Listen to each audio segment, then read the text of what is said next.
这一日，幻云峰山脚下却有两人缓缓上山而来，一名是相貌威严的中年儒生，一名则是20余岁的青年书生，皮肤微黑，相貌普通，赫然是1个月前才出现在甘府的韩立。韩师侄啊，白鹿书院早在2个月前就结束了弟子招收，这次不过我听甘老友说，你之前学过一些杂七杂八的道术，也知道修仙者的存在，故而老夫才带你到书院一试。至于书院是否收你，那就要看你的机缘了。白鹿书院的鲁大先生和我有些渊源，我先带你见上一见。若他觉得没什么问题，你留在书院也就不成问题了。是，一切听严先生安排。甘叔父来之前已经说过，这次无论书院是否招收小侄入院，这个情分叔父一定铭记在心。此时的韩立身上只有炼气期3、4层的模样，普通的修士根本看不出他真正的深浅。当日他向甘池这位冯家暗自提出，协助他加入本地的某一修仙大宗内，无论道、佛、儒、均行。之所以会如此直截了当，因为别看甘池只是一介凡人，但是冯家昔年给其的指令，就是一直和那些入世的修士特意交好，以备后用。所以一听这个要求，甘池虽然感到吃惊，倒也没有什么太为难的地方。唯一让其担心的是，大概就是害怕韩立混入这些宗门，想图谋不轨，可能连累到甘家。不过甘府的一切生意都是冯家暗中控制，韩立只要将那些地契文书一拿出，一夜之间就能让甘家一切化为乌有。再加上甘池虽然知道那些修仙者的事情，但对冯家的来历身份更是一直感到神秘莫测，大感敬畏。故而在韩立淡淡的说明这次混入修仙宗门不会惹出事端连累甘府的保证下，他也只能硬着头皮领命行事了。略微筹划了几天后，甘池选中了一位严姓的中年儒生作为桥梁，保送韩立进入白鹿书院。之所以选此人，一方面书院相比佛道两家招收弟子明显宽松许多，只要不是邪道魔宗的弟子，就算本身有师承来历，只要身世干净清白，仍然照收不误。而且另一方面，昔年甘池对这位严先生有过大恩，对方出身儒门，对恩义之事一向最为看重，也一定会尽心尽力办好此事。否则虽然还有其他路子，但是成功的可能性实在不高。毕竟大晋的修仙宗门虽然不像天南如此难进，但也同样不是一名低阶散修说进就进的。韩立听了白鹿书院之名，稍微打听其所在的玉田山位置之后，在某日晚上偷偷预期过去远远观察此山灵脉，结果心中比较满意。虽然此灵脉远远不能和天南安置了诸多灵眼之物的洞府相比，也算是不错的灵脉，远比太昌城附近的其余几条强得多了。说起来，要不是灵眼之术等东西频繁移动，会有损其内灵气精纯，常年不安置在灵脉上，也会让灵性渐失。他只要带2件灵眼之物在身，随便找个低劣灵脉也能凑合修炼，又何必处心积虑混进大宗门内修行？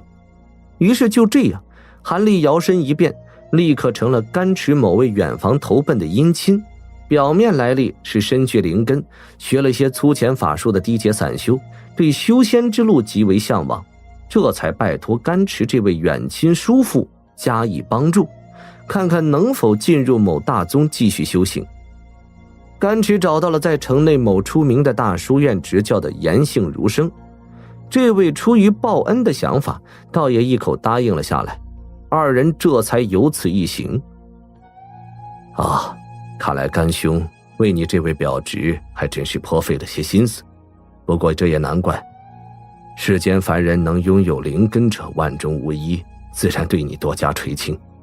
就是在下也是苦无灵根，否则也早进入白鹿书院苦修求仙之道了。这儒生口中是有些感慨，韩立则是笑了笑，识趣的没有接口此言。下面中年儒生不再多说什么，带着韩立直往上而去。刚走到快半山腰的时候，突然肉眼可见的另一座山峰上传来了钟鸣之声，声音清脆悠扬，让人听了不由得精神振奋。宝灵寺的这口清禅钟还真是一口少见的宝物，每天3次敲打，宝灵寺的那些高僧也未免炫耀了一些。儒生身形一顿，扭头瞅了一眼那座比幻云峰还要高大3分的山峰，摇摇头，喃喃自语。韩立一听那座山峰是佛宗所在，目中金光一闪，露出了若有所思之色。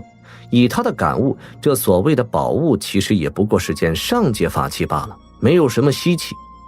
他伸手扶了扶背后的粗长包裹，就继续跟着儒生往上而行。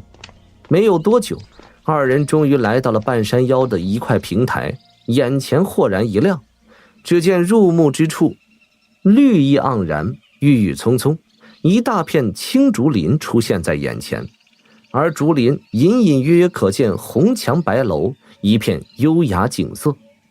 数条白石幽径更是直通竹林深处，尽头处隐约可见一个高约数丈的巨大朱门。走吧，正门通常情况下是不会开启，跟我走偏门即可。中年儒生扫视了一眼竹林，口中如此说完，带着韩立往一侧走去，步入其中一条小路，进入了竹林中。结果7拐8拐后，韩立和儒生出现在了一扇丈许高的漆黑木门前。儒生轻吐了一口气，上前砰砰地轻轻一叩门，门无声无息地开了，顿时从里面走出一名白袍如山的年轻人。啊，原来是严先生到了。先生是来找鲁大先生的吧？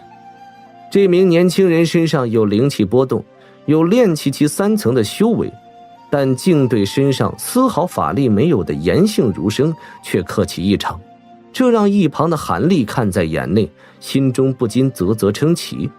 要是在天南，这种事情说不定也不会发生。看来儒门还真是规矩阴森，竟让修仙者能对一名凡人低头。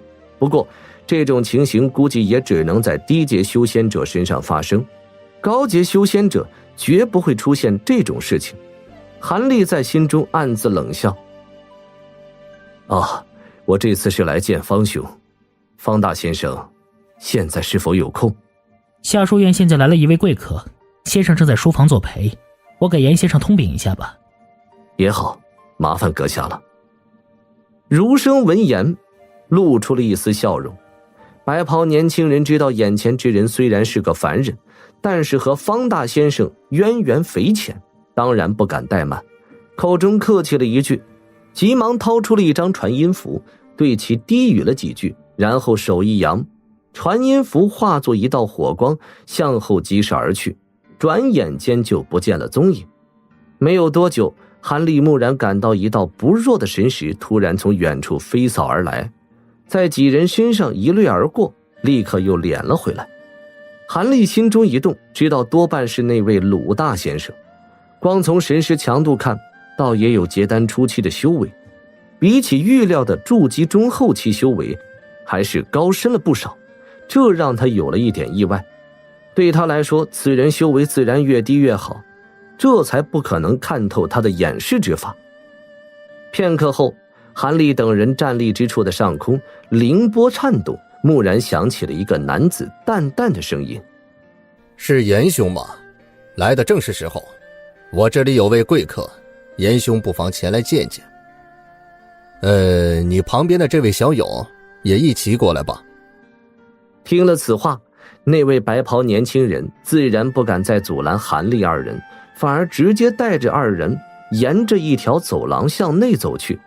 走了片刻，跨过了几个院门，韩立隐隐听到了朗朗的读书之声，听起来和普通书院一般无二，但他却微微一怔，目光不经意地闪动几下。虽然说这里名为书院，但是这些低阶修仙者难道不打坐练气？真的白白将大部分时间浪费在读书之上吗？这是我们白鹿书院的下院弟子，在进行例行的5读。想要进入上院修行，光有灵根法力是不行的，必须得培养出我们儒门的浩然之气才可。毕竟我们儒门的多半功法都是以浩然之气为辅助的，浩然之气越多越雄厚，以后修炼的才可能一日千里，前途不可限量的。白袍年轻人似乎看出了韩立的惊讶，含笑解释，对这位颜姓儒生亲自带来的修为差不多青年，他倒有些存心交好。原来如此。韩立感应到此人的善意，冲其点头笑了笑。这时3人穿过一大片阁楼，绕过了几个弯后，忽然又来到一处优雅的小院跟前。方一走进此院落，原本清晰入耳的读书声立刻消失得无影无踪，院落竟然被布置下了隔音的禁制。颜姓儒生见此情形，神色如常，似乎来过此处不止一次的样子。而那白袍年轻人到了此处后就不敢进入，直接停在了院门外，向2人告辞后离去。目睹青年的背影在一栋阁楼边上一闪不见了踪影，颜姓儒生才略整理了一下衣衫，朝最大的一间屋子缓步走去，就要扣起门的样子。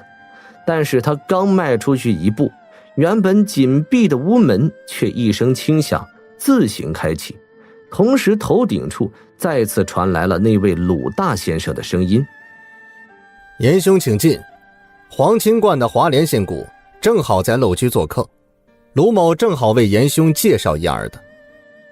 鲁大先生的话语从容稳重，丝毫听不出其中有何具体的感情。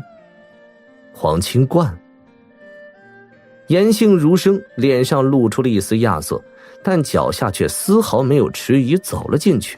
韩立自然也紧跟了过去。一进屋门，在一间客厅，一男一女正分主客落座其中。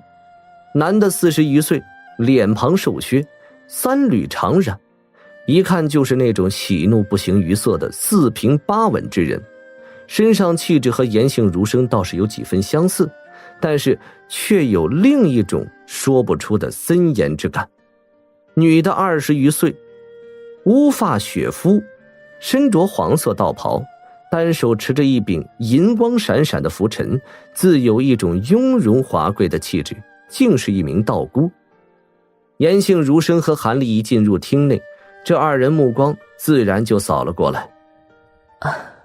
这位就是鼎鼎大名的颜瑶先生吗？贫道虽然在观中不问世事，但也听说过雍华书院颜先生的大名。大出人意料，鲁大先生模样的人还未开口，这年轻貌美的道姑先是微微一笑，打了招呼，然后目光随意的在韩立身上扫了一下，就不再留心收了回去。此女子只是一名筑基后期修士，但在鲁大先生面前安然落座，谈笑自如，显然是大有来历之人。不敢，皇清观诸位仙姑的大名，颜某也久闻其名，见过华莲仙姑。颜姓儒生丝毫不敢怠慢，急忙拱手：晚辈见过2位前辈。韩立也上前半步，恭谨施礼。这位小友是？这位是韩立师之，是在下一位好友的远亲。因为听说过白鹿书院的名头，老夫抹不开老友的情面，特意带他来书院一试，看看能否有资格入住书院。是严兄老友的资质，灵根资质似乎普通，不过还要仔细辨认下属性才可。韩小友，你过来一下。是前辈。韩立闻言毫不迟疑走了过去，被对方一只微凉的手掌一把抓住了手腕。以韩立神识强大，根本不惧对方真能看出来什么，无论灵根属性还是根骨，都可以轻易遮蔽住身体的真实情况，只给对方看到想给看的虚假信息。不过韩立可不想让自己太吸引人注目，不利于以后在书院的低调修行。故而在灵根资质上倒是完全展露自己的灵根属性，没有做什么手脚。4属性灵根基本上也够加入修仙宗门的最低标准了，只是在根骨上他遮住了自己真实的骨灵，让对方看不出其中的蹊跷。哦，4灵根缺金，倒也勉强够资格入住书院了。但你体内有法力在身，已经修炼过一些低阶法术了。好在修炼的是纯粹木属性功法，并非邪术魔功，这方面也不成问题。不过你年龄偏大，这种资质能够筑基的可能性几乎微乎其微，冲击最后也就是炼气期7、8层的样子吧。若是这样的话，其实还不如做一散修，更逍遥自在一些的。